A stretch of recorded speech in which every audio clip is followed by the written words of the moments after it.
kontrol diri dengan menggali potensi kita agar tercapai tujuan mulia, yaitu sesuatu menjadi seorang yang kita inginkan berdasarkan nilai-nilai yang kita hargai. Mungkin tidak asing bagi kita kata disiplin. Kalau menurut saya disiplin itu intinya patuh atau taat aturan, mungkin itu.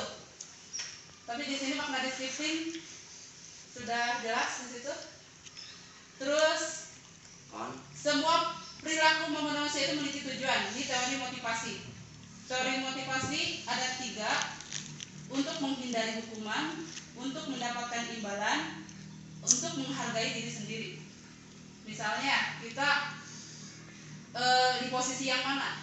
Apakah kita datang tepat waktu untuk mendapat penghargaan atau pujian dari rekan guru atau dari kepala sekolah? Tidak. Atau menghindari hukuman? Tidak. Atau untuk menghargai diri sendiri? Menghargai diri sendiri. Itu teori motivasi kita. Ada 3. Posisi kontrol. Posisi kontrol. Ada R-nya ya? Kontrol. Ketika kita menyelesaikan suatu masalah dengan siswa yang berhubungan dengan nilai positif, itu pernah saya sampaikan kepada rekan-rekan ya. Ya. Ketika ngobrol-ngobrol. Jadi kita ada 5 posisi kontrol.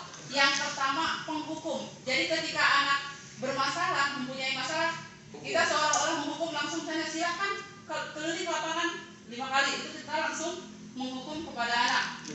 Yang kedua, kita membuat rasa bersalah. Membuat rasa bersalah itu jadi anak menjadi down, misalnya kamu tidak kasihan dengan ibu capek-capek ngobrol, kamu tidak menghargai ibu. Nah, itu membuat anak menjadi merasa bersalah. Berpikir ya, maksudnya harusnya bagaimana? Yang ketiga itu teman.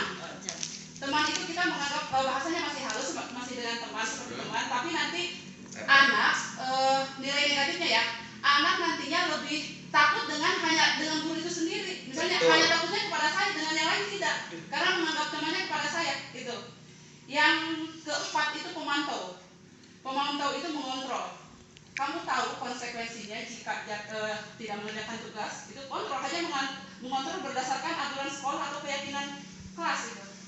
Yang terakhir itu manajer, itu mungkin yang paling sempurna. Nanti kita dicoba dalam sebuah video.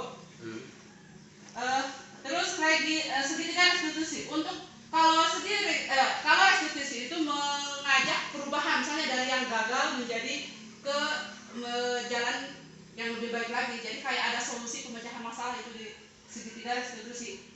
Ini ada tahapannya: menstabilkan identitas, validasi kebutuhan, menanyakan keyakinan.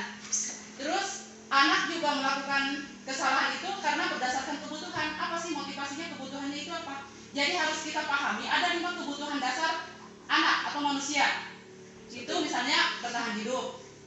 Yang kedua, penguatan, kasih sayang, kesenangan, kebebasan. Misalnya anak usil aja kadang cari perhatian gitu. Berarti itu mereka membutuhkan kasih sayang. Atau misalnya berantem, adu-adu emosi, tojok-tojokan, itu berarti membutuhkan penguasaan. Berarti mereka ingin diakui, punya kekuatan, punya power. Untuk lebih jelasnya, coba Bapak Ibu perhatikan yang ini. Yang mana coba? Kenapa kau terlambat? Oh, iklan. Saya Haridang, Paris. Sebentar iklan. Haridang. Ini lebih mendalam di sini, penjelasan di sini.